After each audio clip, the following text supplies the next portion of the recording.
The most common one that we're going to see, even though it's only 2 to 4% of diagnoses, is a suprascapular neuropathy. And the reason is because it goes along with the most common diagnosis, which is a rotator cuff tear, as far as having some retraction or pulling back from the supraspinatus or even sometimes the infraspinatus.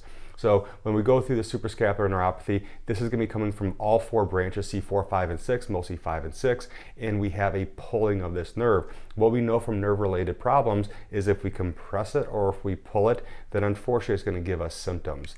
So when we look at this, if you do remember the brachial plexus, congratulations, go buy a coffee on me. I don't remember really any of this. However, we have to remember a couple of the nerves because they become important in our diagnosis.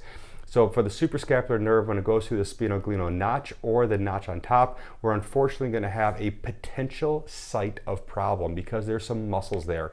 And if I can see some pulling back, oh, we can't use the clicker here, but if you look at that supraspinatus, if you start to see a tearing of that area, it can start to pull back at that nerve. Now that's a problem because the supraspinatus, as we know, is going to be critical for shoulder stability and also going into some abduction. If we drop down to that teres minor or the infraspinatus, now we're looking at shoulder stability and external rotation.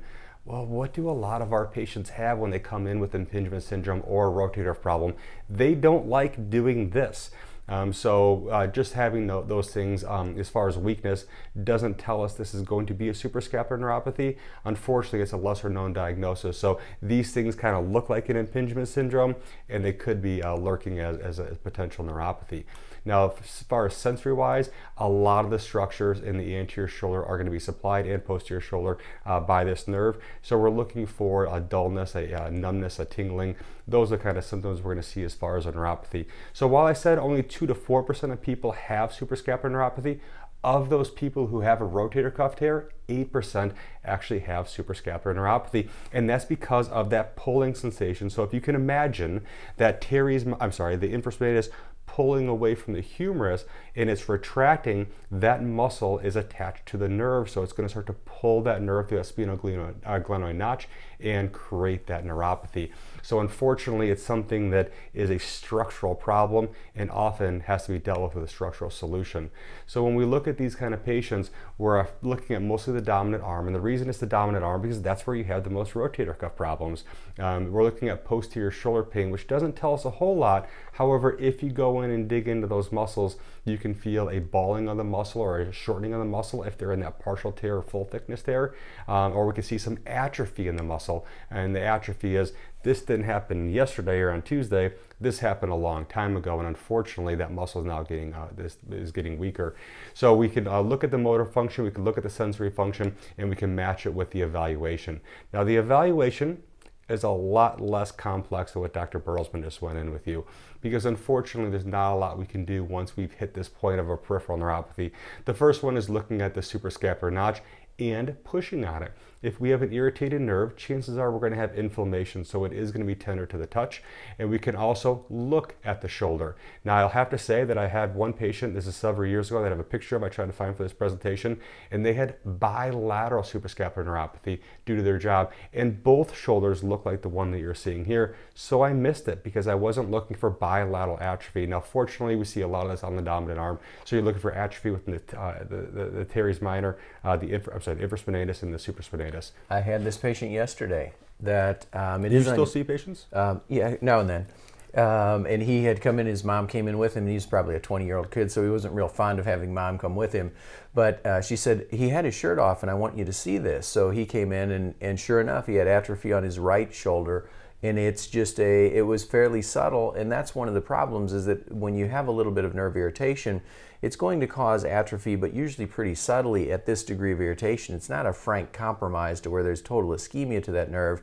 It's an irritation, and the good news is, usually you have a long period of time to identify this because it goes unrecognized for a lot of cases. This is something that if we can pick up on, we can prevent a lot of that dysfunction. But his shoulder looked much like this, but on the opposite side. And remember, as that suprascapular nerve comes down, it does supply the supraspinatus, it also supplies the infraspinatus, and then trickles out a little bit into the capsule, especially the ligaments, a little bit of skin on the outside of the shoulder.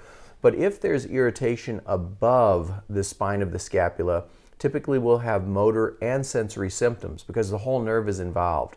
But once that nerve gets below the spine of the scapula, now we're only going to get motor symptoms, and that would be fairly common in that area. And what we're going to see from those motor symptoms is this: the teres and the infraspinatus starting to atrophy over a period of time. So what sport did he play? He played no sport. He was a cook who spent his whole day taking his body across his shoulder to flip burgers and things like that. So he was in a busy place, and he was a weightlifter, so I'm sure he did some things to help stress his rotator cuff, but his sport was using a spatula. So when these patients aren't getting better, when we think we have the right diagnosis, that's when things get a little hairy as far as in practice. You're 2 weeks in, the patient's no better. That's when we start to dig into our differential diagnosis, one of those being suprascapular neuropathy. But unfortunately, there's a lot of things that can cause this. It's always good to do that arm squeeze test and go into Sperling's test and looking for a cervical distraction test to see if this is possibly a cervical problem and not necessarily a shoulder problem. So once again, you can see on this MRI, you're looking at the SS, which is supraspinatus. That infraspinatus is hurting, man. It's not there. Yeah, fatty infiltration, degeneration, atrophy of the muscle. And unfortunately, once we've hit that stage, it's a very difficult thing to manage. So one of the things we can do is stop flipping those burgers, stop playing that sport, stop doing that lift, because unfortunately, when you are doing exercise to constantly contract those muscles, one, it can cause a further retraction of those muscles, or through isometric contraction, we're actually diminishing blood supply to that area. So it is going to get worse with activity. So a lot of things are avoiding of the activity that caused the problem to begin with. Unfortunately, as far as the real management of this, the ones that I see, it's surgical, because unfortunately, it's probably not going to come back with conservative measures.